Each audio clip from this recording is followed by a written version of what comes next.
Assalamualaikum warahmatullahi wabarakatuh.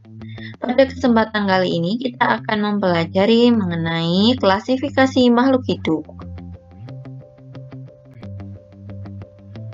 Tujuan pembelajarannya yaitu peserta didik dapat menjelaskan ciri-ciri makhluk hidup dan dapat menjelaskan perbedaan antara makhluk hidup dan benda tak hidup.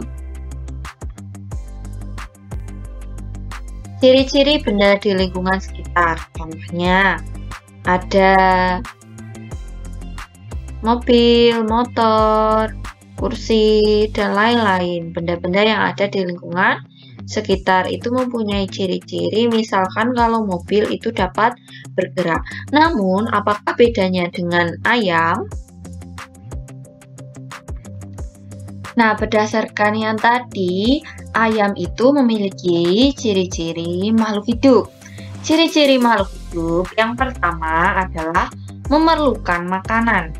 Memerlukan makanan untuk mempertahankan hidupnya. Kemudian, bergerak. Nah, semua makhluk hidup dapat bergerak, baik manusia, hewan, maupun tumbuhan. Jika manusia dan hewan bergerak bebas, tumbuhan geraknya terbatas.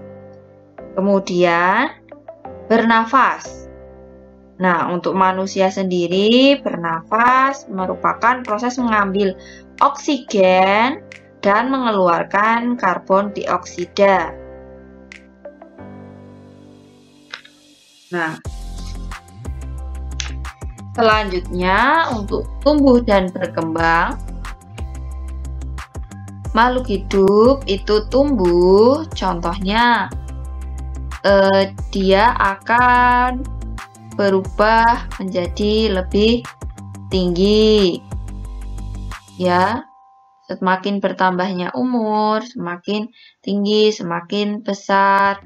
Kemudian, jika perkembangan merupakan proses menuju kedewasaan yang bersifat kualitatif atau tidak dapat diukur.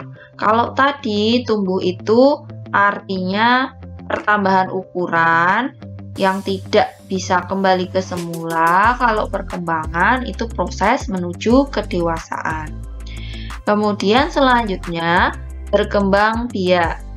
Ciri makhluk hidup ditandai dengan berkembang biak atau menghasilkan keturunan. Kemudian peka terhadap rangsang atau iritabilitas. Makhluk hidup mampu menerima dan menanggapi rangsang yang diterima. Nah, contohnya kalau pada daun putri malu, dia akan tertutup jika disentuh. Kemudian selanjutnya yaitu mengeluarkan zat sisa. Makhluk hidup itu melakukan metabolisme sehingga mempunyai zat sisa yang harus dikeluarkan dari tubuh. Lalu ciri selanjutnya yaitu beradaptasi. Adaptasi itu artinya kemampuan makhluk hidup untuk menyesuaikan diri dengan lingkungannya. Pengklasifikasian makhluk hidup. Klasifikasi makhluk hidup adalah suatu cara mengelompokkan makhluk hidup berdasarkan persamaan ciri yang dimiliki. Ilmu yang mempelajari tentang klasifikasi makhluk hidup disebut taksonomi.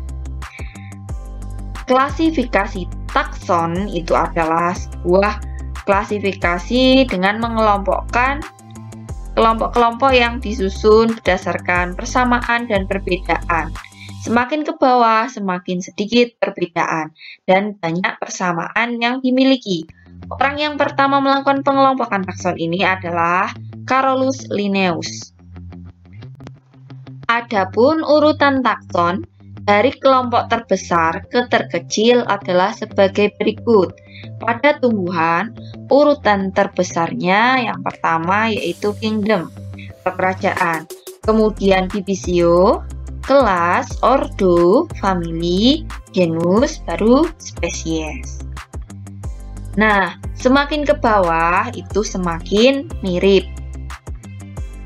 Semakin ke atas itu masih ada banyak perbedaan.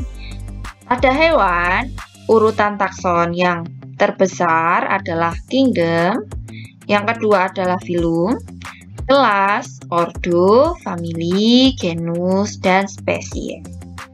Nah, untuk menghafalkannya, kalian bisa menyingkatnya dengan king, divi, kelas orang, paling, genius, spesies.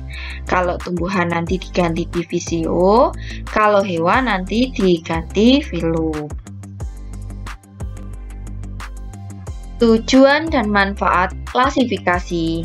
Tujuan umum klasifikasi makhluk hidup adalah untuk mempermudah mengenali, membandingkan, dan mempelajari makhluk hidup.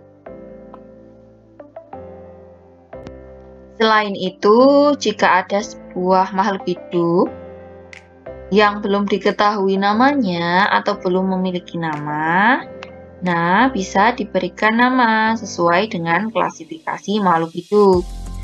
Manfaat klasifikasi bagi manusia itu mempermudah mempelajari makhluk hidup yang sangat beraneka ragam. Kemudian membuat kita mengetahui hubungan kekerabatan antar jenis makhluk hidup dan mempermudah dalam komunikasi. Pada klasifikasi tumbuhan, kriteria yang harus diperhatikan yaitu bentuk dan ukuran daunnya. Yang kedua, cara berkembang biaknya. Kemudian, organ perkembangbiakannya. Dan habitus atau perawakan tumbuhan. Untuk klasifikasi hewan yang perlu diperhatikan, yaitu anggota geraknya, saluran pencernaan makanannya, dan kerangkanya, apakah terletak di dalam atau di luar.